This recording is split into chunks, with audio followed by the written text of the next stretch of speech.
Seigneur notre Père, que ton nom soit sanctifié, que ton règne vienne, que ta volonté soit faite dans nos vies ce matin.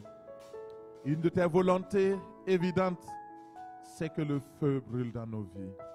Le feu du réveil, le feu du Saint-Esprit, le feu de la prière, le feu de la communion fraternelle, le feu de Dieu. Allume en nous, en chacun de nous, allume dans ton assemblée. Allume, Seigneur, sur ceux qui écoutent sur Internet. Allume, allume, Seigneur. Allume-nous, Seigneur. Oh,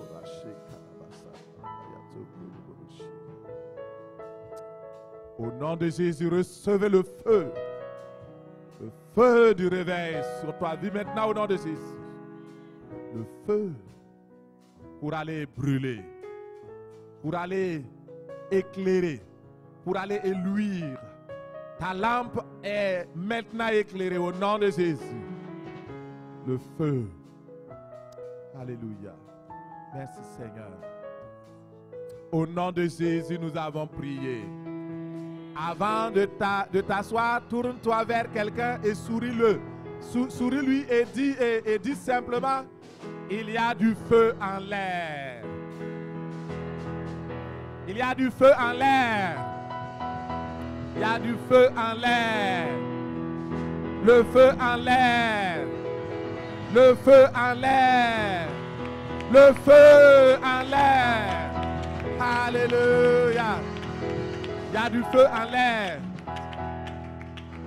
Merci, asseyez-vous dans la présence glorieuse de notre Dieu, notre Père, notre Seigneur, qui est glorieux et qui nous a tellement aimés. La Bible dit qu'il nous a tellement aimés, tant aimés qu'il a donné son Fils Jésus, afin que quiconque croit en lui ne périsse pas, mais qu'il ait la vie éternelle. La vie éternelle commence sur la terre, se poursuit sur la terre et se termine au ciel. Et la vie de Dieu, c'est ce que nous avons reçu. Ce matin, vous avez senti la présence glorieuse de Dieu. Pour ceux qui sont sensibles à l'esprit, il y a certains, vous savez, quand vous plongez du haricot bien cuit dans de l'huile, le haricot sent l'huile. Le haricot absorbe l'huile. Mais quand vous mettez un caillou dans l'huile, le caillou ne sent pas l'huile. Alors, ceux qui sont sensibles à l'esprit ont compris que la présence de Dieu est là. La gloire de Dieu est là. Il y a un feu qui est là. Alléluia. Alléluia. Merci Seigneur. Merci Seigneur. Et nous sommes à nous préparer au réveil. Et nous avons vu le thème de juillet. Et le thème c'est allumer le feu à nouveau. Allumer le feu du réveil. Allumer le feu des dons spirituels. Allumer le feu de la communion fraternelle. Allumer le feu de la prière intense. Allumer le feu de la sanctification. Allumer le feu de la justice, le désir de vivre selon la volonté de Dieu. Allumer le feu. C'est tellement important. Mon frère, ma soeur, nous avons eu la grâce, le privilège de recevoir l'apôtre Marcel Kwamena dimanche passé et il a introduit ce thème-là en parlant vraiment de l'armée de Dieu, que Dieu veut lever une armée. Et ce que j'ai retenu de ce qu'il a dit, c'est que notre monde a besoin d'un changement.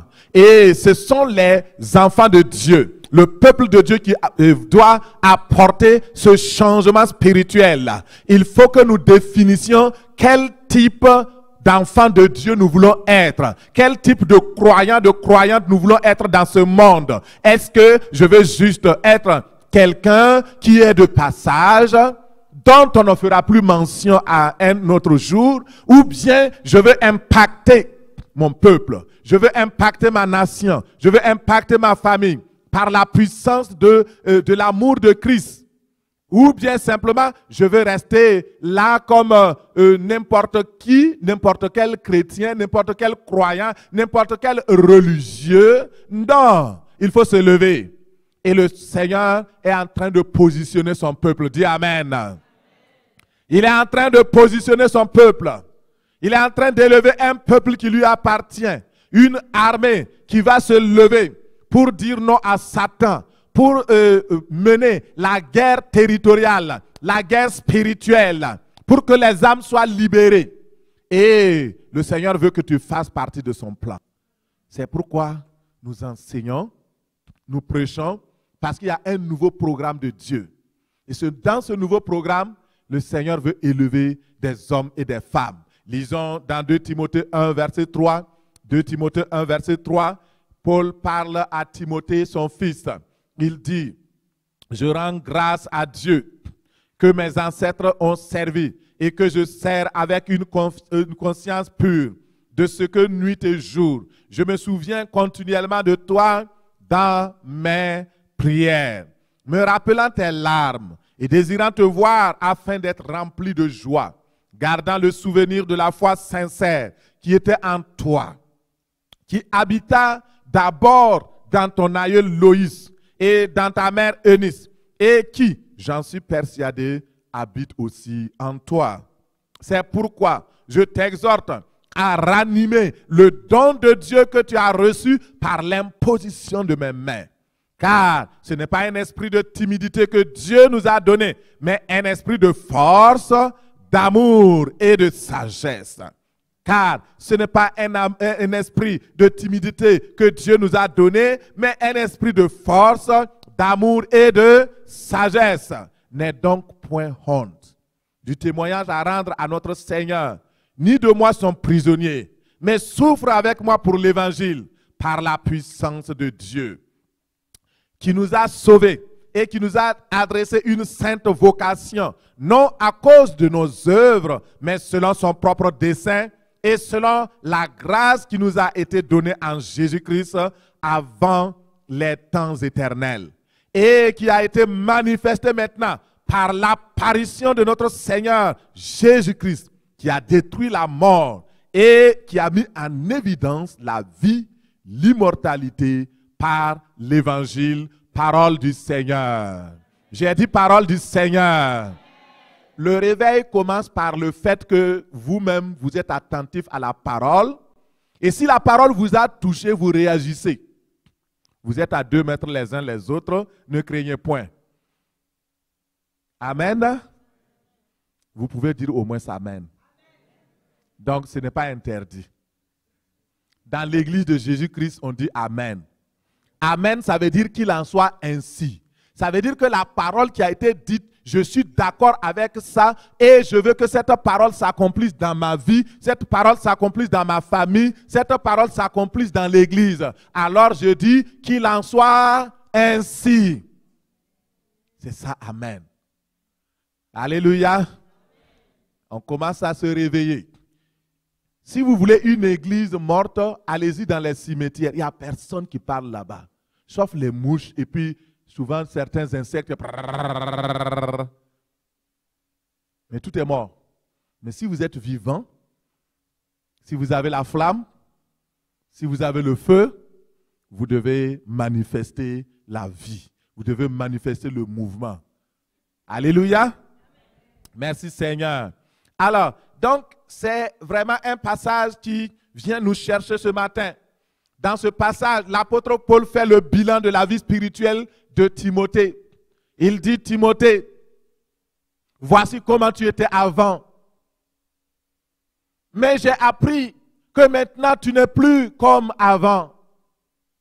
Tu es devenu un autre Timothée. Je ne sais pas ce qui s'est passé, mais j'ai quelque chose à te dire, Timothée. Allume à nouveau le feu. Le feu des dons spirituels que tu as reçus. Avant, qui était Timothée? Timothée aimait Dieu et avait un amour profond pour l'apôtre Paul, au point que quand Paul partait en prison, Timothée a versé d'abondantes larmes. Timothée a pleuré. Timothée aimait Dieu. C'était un serviteur zélé de Dieu, un serviteur consacré, un serviteur qui avait le feu en lui, un serviteur qui n'avait pas honte de l'évangile. Il prêchait partout. C'était un évangéliste puissant. Il avait une foi sincère. Cette foi se manifestait par le témoignage qu'il rendait de Jésus. Il rendait aussi témoignage de Paul. Et je fais une parenthèse pour vous dire,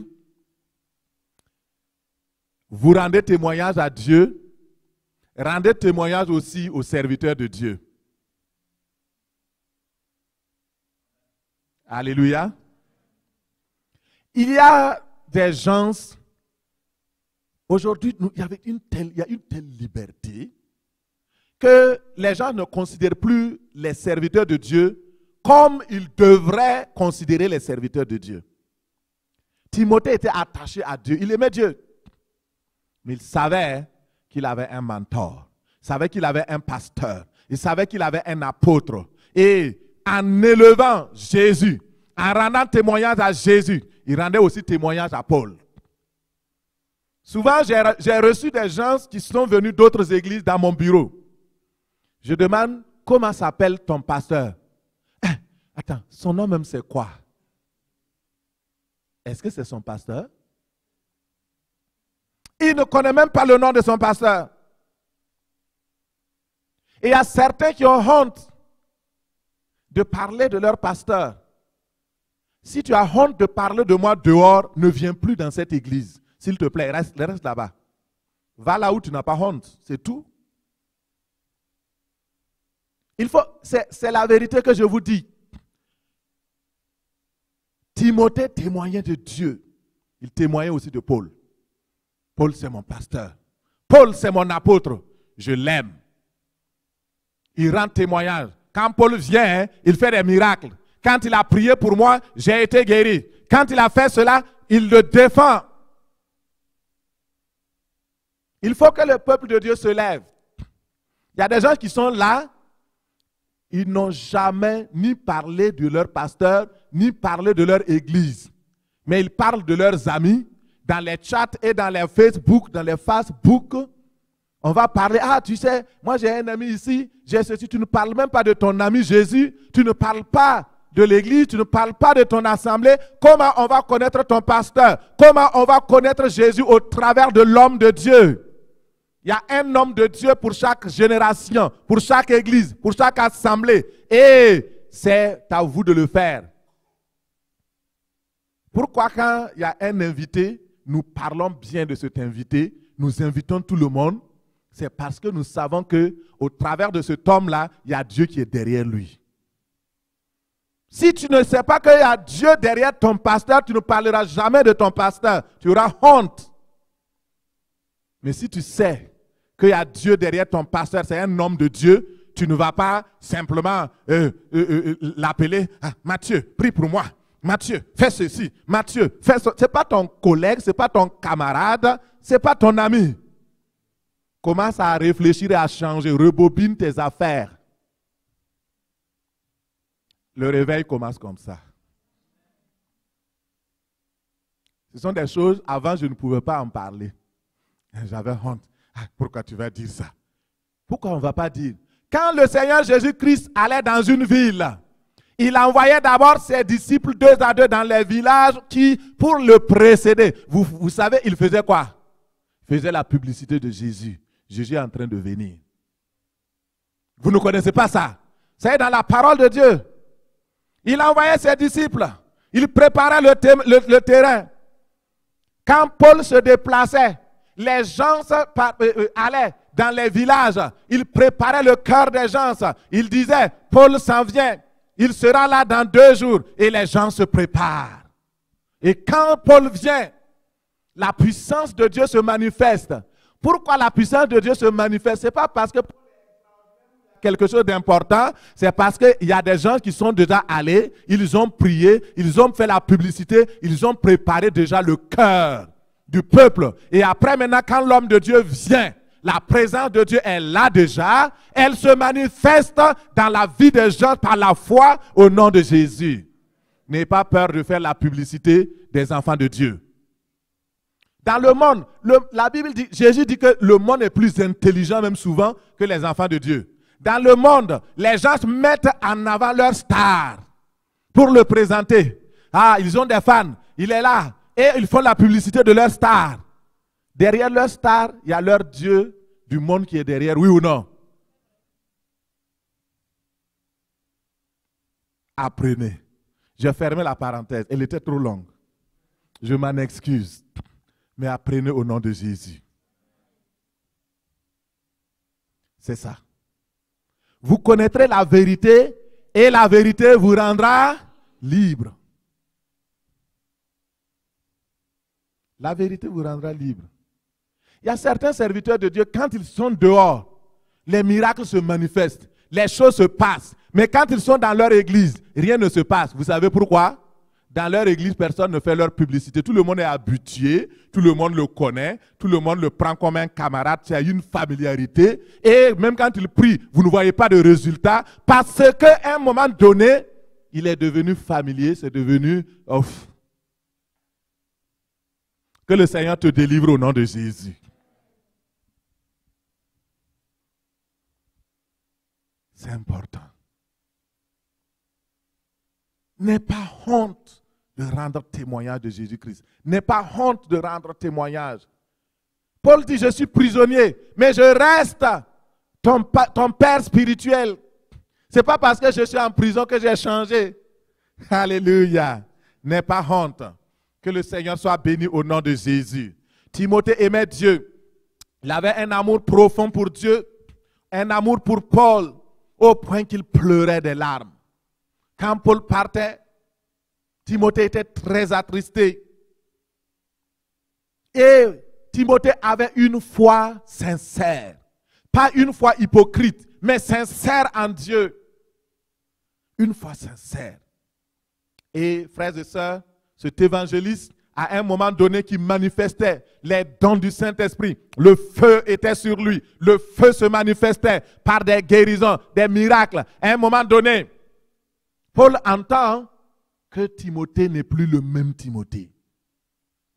Timothée a refroidi. En prison, Paul entend cela, que le feu n'était plus allumé. Timothée ne témoigne plus. Il a peur. Il est intimidé. Et Timothée n'était plus zélé pour annoncer l'évangile.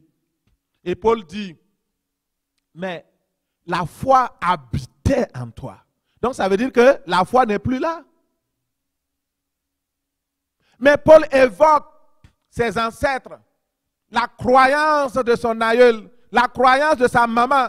Il dit, je sais que la foi de tes parents continue d'être là. Tu espères toujours en Dieu, mais tu ne veux plus exprimer cette foi parce que le feu est éteint.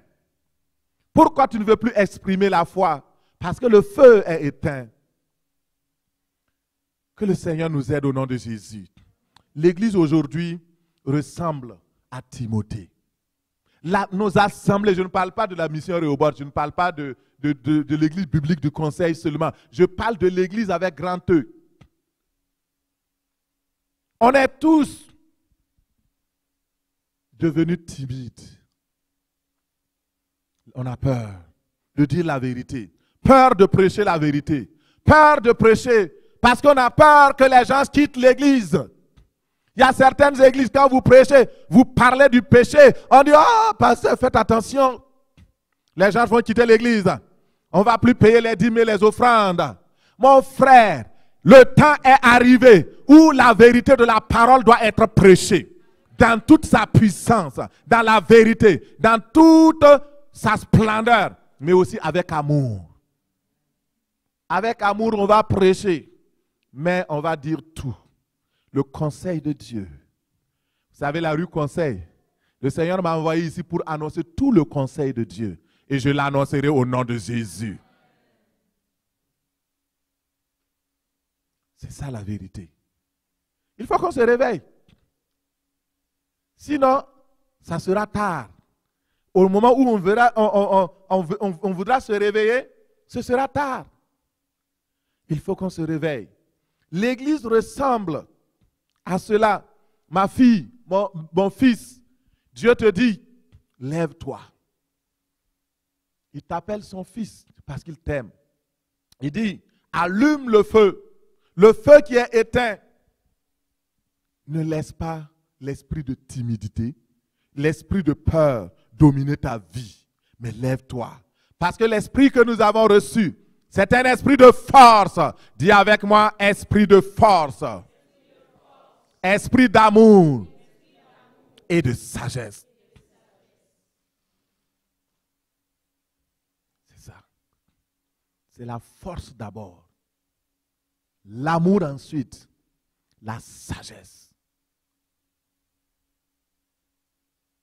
Est-ce que c'est cet amour, c'est cet esprit-là que tu as? Ou bien tu as un esprit de timidité? Tu as peur? Tu as peur de prier?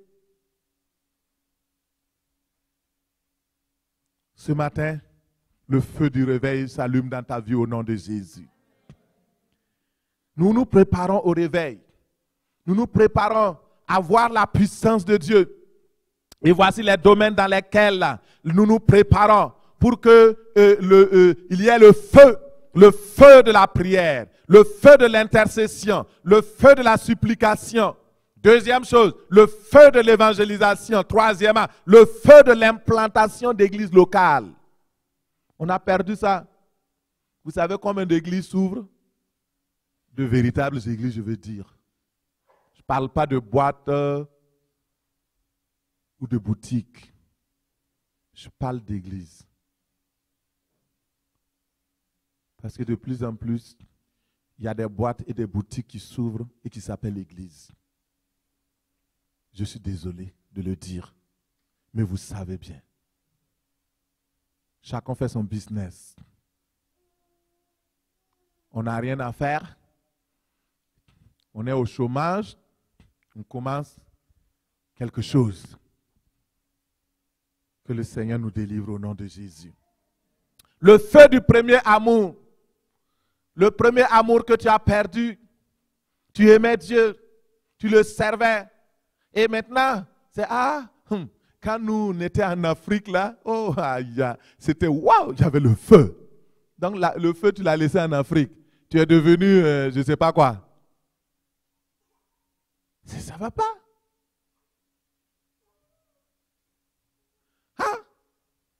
Quand nous étions dans la zone anglophone, il y a le feu là-bas. Mais pourquoi ici il n'y a pas le feu? C'est parce que tu ne l'as pas allumé.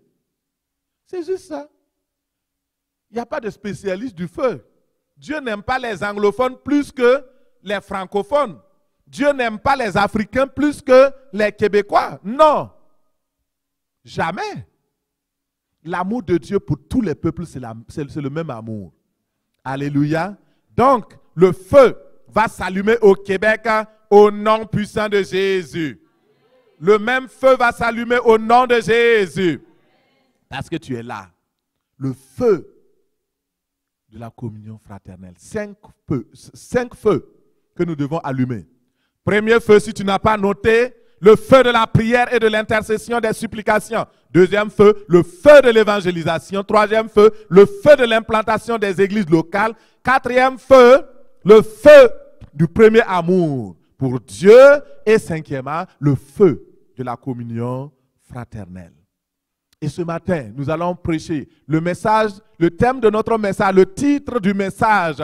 Alléluia, dis Alléluia. Que le Élie en toi se réveille. Dis Amen. Que le Élie en toi se réveille ce matin. Vous savez, Élie était un homme de feu. Un homme qui allumait le feu. L'homme qui faisait descendre le feu du ciel. Et il y a un Élie en toi. Ce matin, j'ai une bonne nouvelle. Oh, même si tu ne crois pas, il y a un Élie en toi. Il y a un faiseur de feu en toi. Le Saint-Esprit est en toi. Et si le Saint-Esprit est en toi, tu es capable de faire descendre le feu. Le même Dieu qui donnait à Élie la force et la capacité de faire descendre le feu, c'est le même Dieu en qui tu crois. C'est ça. Que le Élie en toi se réveille. Regardons qui est Élie qui doit se réveiller. Si tu ne comprends pas qui est le Élie qui doit se réveiller, il ne se réveillera jamais. C'est pourquoi il faut le comprendre. 1 Roi 18, verset 29 nous dit, 1 Roi 18 et au verset 29. Lorsque midi fut passé, ils prophétisèrent, il s'agit ici des prophètes de Baal. Ils prophétisèrent jusqu'au moment de la présentation de l'offrande. Mais il n'y eut ni voix, ni réponse, ni signe d'attention. Élie dit alors à tout le peuple, approchez-vous de moi. Tout le peuple s'approcha de lui. Et Élie rétablit l'autel de l'Éternel qui avait été renversé. Il prit 12 pierres d'après le nombre des tribus des 12 de Jacob, auquel l'Éternel avait dit, Israël sera ton nom. Et il bâtit avec ces pierres un autel au nom de l'Éternel. Il fit autour de l'autel un fossé de la capacité de 2 mesures de semences. Il arrangea le bois, coupa le taureau par morceaux et plaça le bois. Et il dit, remplissez d'eau 4 crusses et versez sur l'holocauste et sur le bois. Et il dit, faites-le une seconde fois. Et ils le firent une seconde fois. Il dit, faites-le une troisième fois. Et ils le firent une troisième fois. Et vous savez la suite. Il a prié et le feu est descendu. Le feu a consumé le bois. Le feu a absorbé l'eau, le feu a consumé les pierres, le feu a tout consumé, l'holocauste. Et quand le peuple a vu que le feu est descendu, alors le peuple a crié.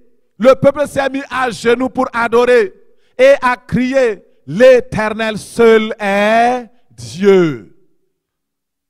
Élie seul a provoqué le réveil de tout un peuple. Alors il y a un Élie en toi. Il y a un Élie pour le réveil. Un Élie qui était là et qui est là et qui va se manifester au temps favorable, au nom puissant de Jésus. Ce passage révèle quelque chose, une démonstration de puissance entre, premièrement, Élie, représentant de Dieu, et représentant des prophètes du Dieu Tout-Puissant, contre, de l'autre côté, les prophètes de Baal, d'Astarté. Élie était un homme juste sur lequel reposait l'Esprit de Dieu. C'était un homme saint. Les prophètes de Baal, d'Astarté, représentaient aussi leur Dieu, le Dieu Baal. Les prophètes d'Astarté représentaient leur Dieu. Et chacun disait que son Dieu était le plus fort. Et les prophètes de Baal et les prophètes d'Astarté se sont unis pour pouvoir subjuguer le monde, pour pouvoir dominer le peuple. Élie était seul. Même si tu es seul dans ta famille qui est sauvée, tu vas dire ce matin, je suis Élie de ma famille. Même si tu es le seul dans ta nation qui est sauvé, tu vas dire, je suis Élie dans ma nation, je suis Élie au Québec, je suis l'Élie du Canada, je suis l'Élie, celui-là que Dieu a oint pour sauver ce pays, pour sauver cette nation. Alléluia. Et c'est toi l'Élie. Il n'y a pas un autre. S'il y avait un autre, Dieu allait le dire. Dans le temps d'Élie, il n'y avait pas un autre. Mon frère, ma soeur, il s'agit d'une guerre de Dieu contre Dieu. Une guerre des dieux contre Dieu. Une guerre des idoles contre Dieu. Une guerre de prophètes contre des prophètes. Et Dieu veut élever des Élis, des prophètes authentiques qui vont se lever avec l'autorité de Christ pour abattre les forteresses, pour détruire les montagnes qui se lèvent, pour frayer le chemin du Seigneur. Et tu fais partie de cette milice-là au nom de Jésus. C'est une guerre d'autel. Entre l'autel du véritable Dieu et l'autel des faux dieux. Entre l'autel des idoles et l'autel de l'Éternel. Une guerre spirituelle entre l'esprit de Dieu et l'esprit de l'erreur, l'esprit du mensonge. Il y a un enjeu spirituel actuellement qui se joue dans le monde et nous devons en être informés. Le grand réveil qui s'en vient, c'est un grand réveil. Et ça ne se fera pas sans guerre spirituelle. Il y aura une confrontation entre l'Église et le monde des ténèbres. Une confrontation entre les véritables élus que Dieu va élever dans les églises, dans les assemblées, partout où ils seront, qui vont affronter sur le terrain les Baals, les Astartés, les idoles, les esprits impurs. Et alors seulement, le réveil viendra au nom de Jésus. Au temps d'Élie, les Baals avaient investi le terrain. Ils étaient déjà placés. Ils avaient eu la faveur d'une reine qui s'appelle Jézabel. Et Jézabel avait ruiné le pays spirituellement. Elle avait tué les prophètes de l'Éternel. Élie même s'était enfui. Elle dominait. Les Baals dominaient. Et tout c'était l'obscurité. Mais mon frère, ma soeur, Dieu a un plan pour tout. Dieu a un plan pour ta vie. Dieu a un plan pour le Québec. Dieu a un plan pour ton village. Dieu a un plan pour ta ville. Dieu a un plan pour ton pays. Et le plan de Dieu n'a pas changé. C'est pourquoi au moment marqué, vous savez, les Baals, je les décris un peu pour que vous connaissiez ce que c'est. Ce ne sont pas juste des idoles, des divinités simples. Ce sont des dieux farouches et qui réclament le sang. On immolait des enfants, on immolait des brebis, des veaux. Et quand ça ne suffisait pas, il fallait passer les enfants par le feu. Et d'après l'histoire, ce qui nous a été rapporté par les historiens, la maman de la fille ou du garçon qu'on faisait tuer et passer par le feu devait être là, en train de regarder qu'on tue son enfant. Le papa devait être là. On ne demandait pas la vie de la femme ou du garçon. On faisait, il y avait un système, un rituel qui était fait. Et on rassemble les enfants, tout le monde du village. Et le sort va tomber sur quelqu'un et c'est lui qu'on va sacrifier.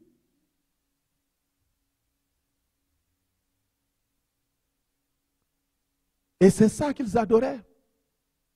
Aujourd'hui, l'adoration de Baal continue.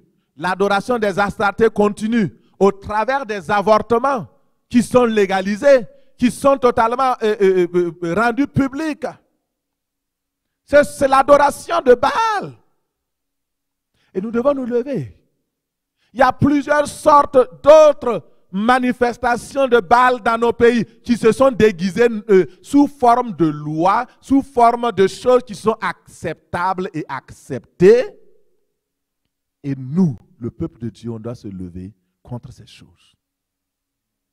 La vie est sacrée. On ne doit pas passer son enfant au travers donc, du feu pour Astarté ou pour qui que ce soit. Les partisans de Baal, ils s'appelaient eux-mêmes les fils des dieux. Ils se proclamaient. Et dans le temps d'Élie, c'était eux qui dominaient. Ils étaient nombreux. Le culte de Baal venait de la Phénicie et s'est introduit à Jérusalem par Jézabel, la femme d'Akab. Et Jézabel avait exterminé, comme je l'ai dit, les prophètes et il avait institué la religion unique et solide du baalisme, donc l'adoration de Baal et des Astartés. Mais il y a un homme qui s'est levé. Alléluia. Il y a un homme qui s'est levé. Il s'appelle Élie, le Tishbite. Il a dit non, je refuse d'adorer Baal. Est-ce qu'il y a des hommes et des femmes qui refusent aujourd'hui d'adorer Baal? Ah, le Dieu Baal. Il est présent partout, hein? Il s'appelle aujourd'hui le Dieu de l'argent. Le culte de Baal va te dire, il vaut mieux aller travailler que de venir prier. Et Baal est puissant. Aujourd'hui, Baal parle plus fort. Baal dit, ah, tu sais, le temps c'est de l'argent. Baal dit, il ne faut pas faire ceci. Baal dit, fais doucement avec Dieu, avec ton église. Baal dit, ne va pas trop en profondeur.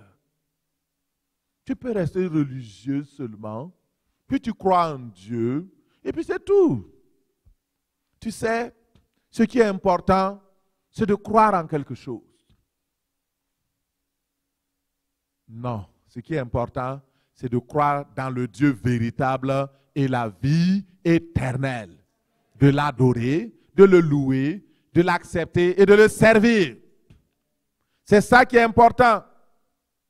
Et ce matin, il y a un Élie en chacun de nous.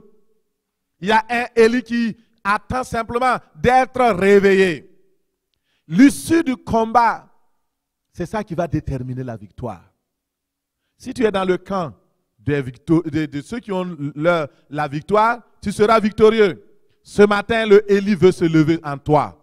Laisse-le simplement se lever.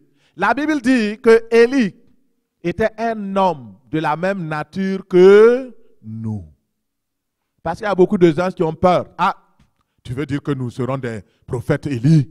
Ah, moi, avec ma limitation, je n'ai même pas fait le secondaire 5. On s'en fout du secondaire 5, mon frère. Élie n'avait fait ni école ni théologie. C'est quelle, dites-moi, c'est quelle école théologique Élie a fait? Aucune école. Il n'a pas fait l'école des prophètes. Il n'a pas fait l'école des évangélistes, ni des pasteurs. Tu n'es pas d'accord, hein? Vous êtes d'accord? Gloire à Dieu. La Bible dit qu'il était un homme de la même nature que nous. C'est dans Jacques 5, verset 17. Cela veut dire que Élie avait peur comme toi. Il était limité comme toi. Il avait des doutes comme toi. Il avait des faiblesses comme toi. Comme l'Écriture le dit. Dans 1 Roi 17, verset 1, on le présente simplement. On dit, Élie le Tishbite, un des habitants de Galade, dit à Akab. Simplement. Il était d'une bourgade qu'on appelle Tishbite. Il venait de la région de Galade. Il était inconnu. C'est un inconnu. Et Dieu veut élever des inconnus de ce monde. Des choses folles et les choses viles de ce monde. Les choses faibles de ce monde. Pour confondre les sages et pour confondre celles qui sont fortes. Et si tu es faible, c'est alors que tu es fort. Si tu es faible ce matin, tu es Élie. Le Élie que Dieu veut ce matin. C'est toi qu'il veut. Alléluia. Élie était un homme naturel, simple. On a appris avec l'apôtre Kwamena que pourquoi le Seigneur l'utilise puissamment? Parce qu'il est naturel. Il est naturel. Quand je l'ai connu, il était plus agité que ça. Il prêchait, il tombait, il roulait. Mais quand il se lève, les démons s'enfuient, les miracles se font, la puissance de Dieu agit. Il est naturel, c'est comme un enfant. Dieu utilise les gens simples. Il ne veut pas des gens, si tu es extraordinaire, il va faire quoi de toi, puisque tu es déjà extraordinaire? Il ne peut plus t'utiliser. Pasteur, tu ne connais pas mon problème. C'est ceux-là même qui ont les problèmes là. Dieu veut t'utiliser au nom de Jésus. Tu ne sais pas ce que je vis. Oui, mais Dieu sait ce que tu vis. Et il veut t'utiliser pareil. Il y a un Élie en toi qui doit se réveiller. Concentre-toi sur le Dieu qui a élevé Élie. C'était un homme de la même nature que nous. Si tu penses à cela, cela est possible. Un homme de la même nature que nous. Cet homme, il n'avait aucune origine royale. Il n'était pas un seigneur. Il n'était même pas fils des prophètes. Il n'est pas d'une descendance illustre. À peine on connaissait même le nom de sa ville, le nom de son pays. On ne fait même pas mention de ses parents. Même pas. ne te laisse pas limiter par ton origine. Ne te laisse pas limiter par la couleur de ta peau. Ne te laisse pas limiter par ta race, ta couleur. Non! Refuse cela. Élie était de la même nature que toi, que moi. Il ne s'est pas laissé limiter. Dieu a choisi les choses folles de ce monde pour confondre les grandes, les sages de ce monde. Si Élie a fait les miracles exceptionnels, c'est parce que l'Esprit de Dieu reposait sur lui. Et nous avons besoin simplement d'être dépendants de l'Esprit de Dieu pour que les miracles se manifestent dans notre vie. Alors, comment Élie s'est retrouvé à l'avant-scène? Comment Élie a été propulsé? Regardons le secret de Élie. Et vous allez prendre rapidement, noter rapidement. Le premier secret, c'est que Élie était juste. Il aimait la justice. Il se dit, ce n'est pas juste que les idoles dominent, que les Astartés dominent. Si toi tu es confortable, que dans ta maison, les gens ne croient pas en Dieu, tu ne vas jamais prier pour la conversion de ta maman, de ton papa ou bien de personne. Puisque tu es confortable. Si tu es confortable, que dans ta ville, le péché domine, la prostitution domine, l'alcoolisme domine, la drogue et les autres choses dominent, les meurtres et l'adoration des idoles dominent, tu ne vas jamais te lever. Élie était juste, intègre en son temps. Il craignait Dieu, il aimait Dieu et il haïssait les idoles. Il faut haïr les idoles pour pouvoir les combattre.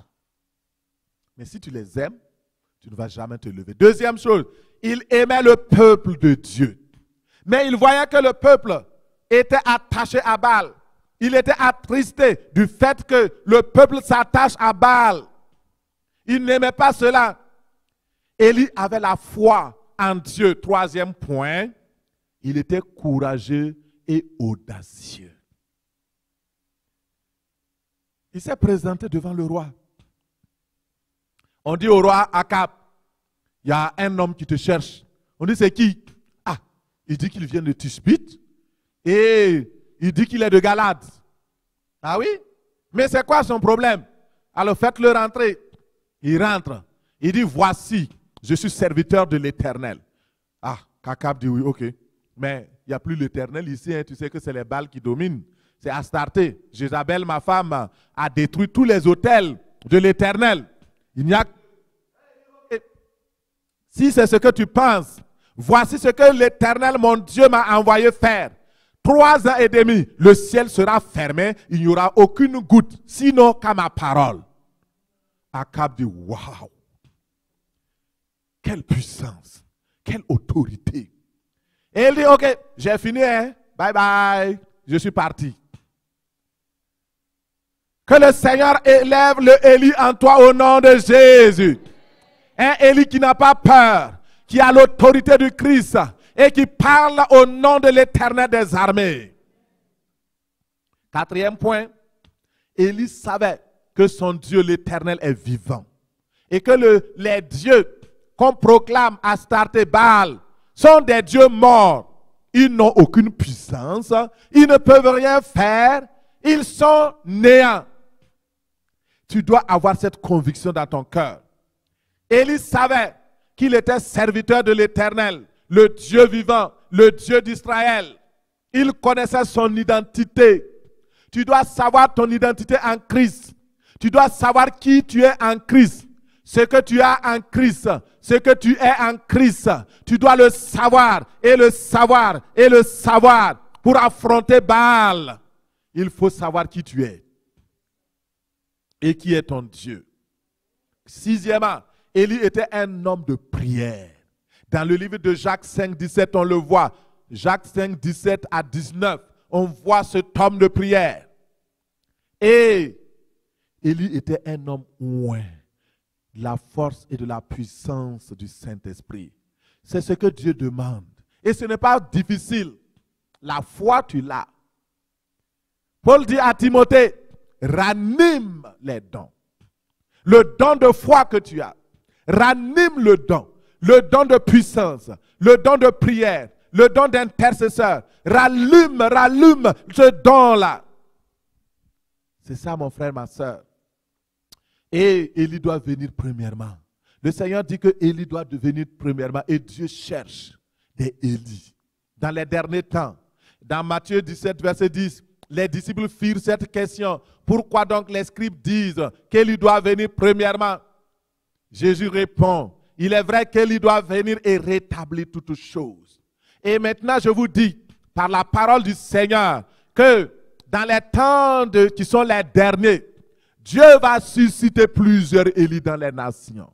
Des hommes et des femmes revêtus de la puissance d'en haut, qui vont proclamer l'évangile avec autorité, qui vont aller et qui vont annoncer au Akab que le Dieu Tout-Puissant, l'Éternel des armées est vivant.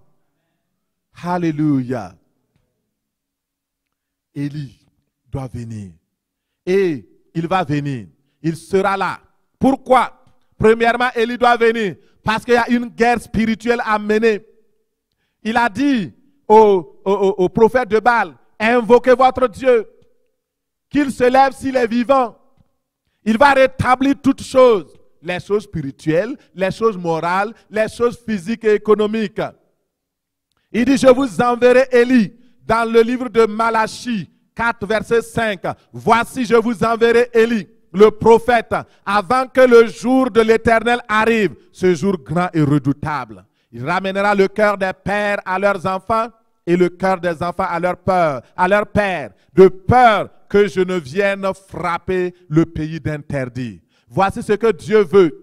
Si tu ne te lèves pas en tant qu'Élie, Dieu va frapper le pays de malédiction. Dieu va frapper le pays de maladie, de confusion. Mais si tu te lèves, tu vas réparer l'autel de l'Éternel. Tu vas rétablir les choses. Tu vas rétablir l'autel de la prière, l'autel de la communion fraternelle. Tu vas encore allumer le feu.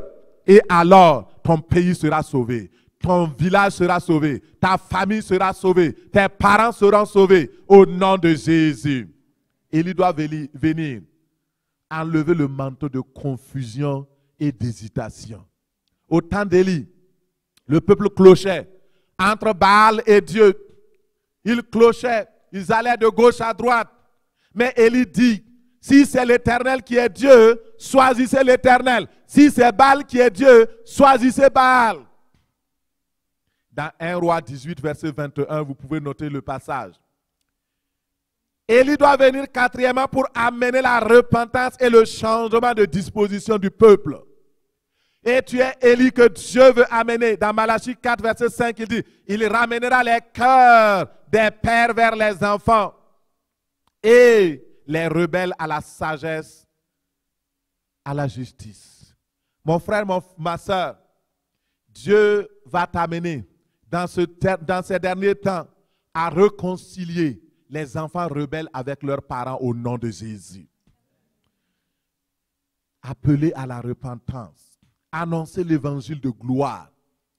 Jean-Baptiste disait, voici, repentez-vous car le royaume des cieux est proche. Et notre rôle en tant qu'Élie, c'est de prêcher la repentance.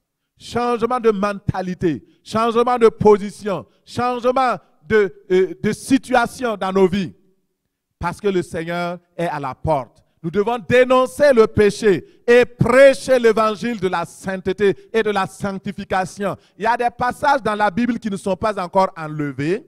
Et comme ces passages sont toujours là, nous allons les prêcher au nom de Jésus. La parole de Dieu dit que de rechercher la paix avec tout le monde et la sanctification, sans laquelle nul ne verra le Seigneur. Il n'y a pas autre chose à faire. Hein? Il faut prêcher. Prêcher l'évangile. Dénoncer le péché.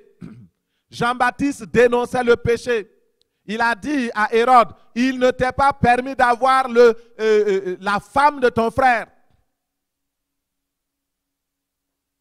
Hérode, parce qu'il est roi, il a arraché la femme de son frère pour en faire sa femme. À l'époque, qui pouvait dire? C'est le roi. Mais Élie, parce que Jean-Baptiste, c'est Élie de son temps. À chaque temps, Dieu a envoyé des Élie. Et dans les temps derniers, Dieu envoie des Élie. Et c'est toi, le Élie, qu'il a choisi au nom de Jésus. Pour dénoncer le péché. La Bible dit que Hérode craignait Jean. Parce qu'il avait peur de lui. Il était revêtu du manteau d'Élie, le manteau de la sainteté. Que le Seigneur vous revête de ce manteau-là au nom de Jésus. Le manteau d'autorité et de puissance de Élie. Au nom de Jésus. Et finalement, Élie va manifester le réveil. Manifester le réveil. Jean est le modèle de Élie qui est venu. Il prêchait la repentance. Il parcourait partout, il prêchait le baptême de la repentance pour la rémission des péchés. Il disait à ceux qui venaient en foule pour être baptisés, race de vipères, qui vous a appris à fuir la colère à venir? Aujourd'hui, si vous dites, vous prononcez un mot comme ils appellent les gros mots à l'église dans une prédication, on va vous dire, ah, pasteur, il faut faire attention. Ah, les gens vont partir. Hein. Ah, les gens sont blessés. Jean disait, race de vipères.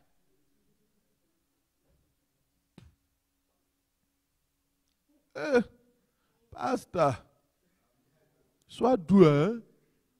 Il ne faut pas blesser les gens. Race de vipères. Qui vous a appris à fuir la colère à venir? Il dit, on veut le baptême. C'est ça. Le réveil va venir avec des choses inattendues. Alléluia. Mais c'est ça. Que le Seigneur nous aide. On n'a pas beaucoup de temps. Le Seigneur aide-nous. La mission de Jean était de réveiller la conscience des gens. Et nous avons cette mission également. Et le Seigneur veut élever les Élie des derniers temps.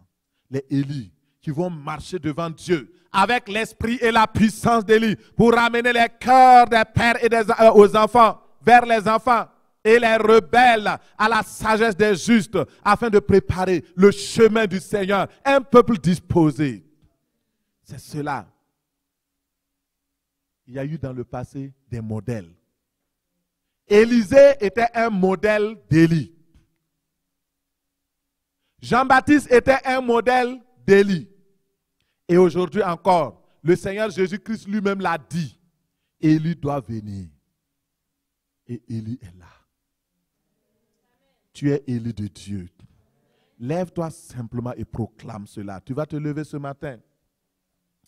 Tu vas te lever ce matin. La Bible dit dans Psaume 68, verset 28, ton Dieu ordonne que tu sois puissant.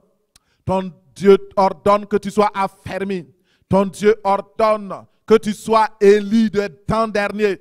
Ton Dieu ordonne ce matin de revêtir le manteau d'Élie. Ton Dieu ordonne de marcher devant Dieu dans la même puissance, avec le même esprit que Élie, avec la même puissance que le prophète Élie, pour réconcilier les parents avec les enfants, pour amener ceux qui sont désobéissants à la pensée de Christ, que tous ceux qui étaient perdus, tu puisses leur dire la vérité concernant l'évangile et que toi-même tu puisses marcher dans la justice et dans la sainteté de Dieu.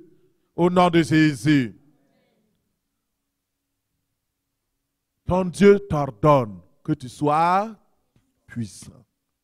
Pas timide, pas timoré, pas peureux. Il ordonne que tu sois courageux, que tu sois puissant. Alléluia. Voici la mission que le Seigneur t'ordonne. Sois puissant. Au nom de Jésus. Tu vas prier, Seigneur, revêt-moi de la puissance d'en haut. La même puissance que tu avais revêtue à Élie. J'accepte la mission d'être Élie dans ces temps de la fin. Dis au Seigneur, j'accepte d'être la mission que tu me donnes. d'être Élie dans les temps de la fin. J'accepte d'être ce Élie-là. J'accepte de revêtir le manteau de la prophétie, le manteau de la guérison, le manteau du réveil, le manteau de la communion fraternelle, le manteau de la prière, le manteau. Oh Rachemba Yaskere la Saïda. Oh Reba Sendereba la Kanda Yaskanda. Oh Seigneur, merci. Merci Seigneur. Ranime-moi. Ranime-moi. Rallume le feu dans l'assemblée. Rallume le feu dans ton peuple. Rallume le feu dans la vie de tes enfants. Rallume le feu qui était éteint. Le feu qui était éteint. Le feu au nom de Jésus. Seigneur, merci Seigneur, au nom de Jésus. Alléluia. Dis au Seigneur, j'ai foi en toi. Allume le feu en moi, le feu de la prière. Tu sais dans quel domaine tu es faible. Prie maintenant et dis au Seigneur, allume le feu, allume le feu, allume le feu, allume le feu. Si c'est la prière, dis au Seigneur, allume le feu de la prière. Si c'est la communion fraternelle, allume le feu de la communion fraternelle. Si c'est la consécration, allume le feu de la consécration à moi. Allume le feu de l'évangélisation, le feu du témoignage, le feu du témoignage, le feu du témoignage, le feu de l'implantation d'églises locales, le feu, le feu, le feu, le feu, le feu, le feu, au nom de Jésus, le feu, le feu. Nous voulons être une église missionnaire, une église missionnaire, une église où le feu du réveil est là, une église missionnaire, au nom de Jésus. Le feu. Le feu. Alléluia. Merci Seigneur. Dans le nom de Jésus, puisque tu es là Seigneur, que ton feu consume tout ce qui n'est pas à toi. Je te présente ton peuple comme le sacrifice d'Élie. Lève-toi Seigneur. Que tout ce que les Baals avaient déposé dans leur vie, les dépôts d'impureté, soient consumés par le feu au nom de Jésus. Les dépôts de la maladie soient consumés par le feu au nom de Jésus. Les dépôts de la faiblesse soient consumés par le feu au nom de Jésus. Les dépôts de l'incrédulité amenés par les dieux de ce monde soient consumés par le feu, le feu, le feu, le feu, le feu au nom de Jésus. Le feu de la timidité, plutôt les dépôts de la timidité soient consumés par le feu maintenant. Parce que le Dieu que tu pries ne t'a pas donné un esprit de timidité, mais un esprit de courage, un esprit de force, un esprit d'amour, un esprit de force, un esprit de sagesse. Reçois, reçois, reçois le feu de Dieu. Reçois que le feu brûle en toi. Que tout dépôt d'infirmité, tout complexe que l'ennemi avait mis en toi pour te dire tu ne seras rien, tu ne seras jamais Élie. Mais aujourd'hui, le Seigneur dit, je t'ai choisi parce que tu es faible, je t'ai choisi parce que tu n'es pas sage, pour confondre les sages de ce monde. Reçois la force de Dieu. Le feu maintenant consume les racines de la faiblesse en toi. Toute racine de folie soit consumée au nom de Jésus. Reçois le feu. Le feu, lève-toi maintenant et brûle. Lève-toi et brille. Lève-toi et sois éclairé. Le feu du réveil vient sur toi, sur ta maison, sur tes enfants, sur l'église. Recevez cela au nom de Jésus. Et l'assemblée dit, et l'assemblée dit, Amen. Amen.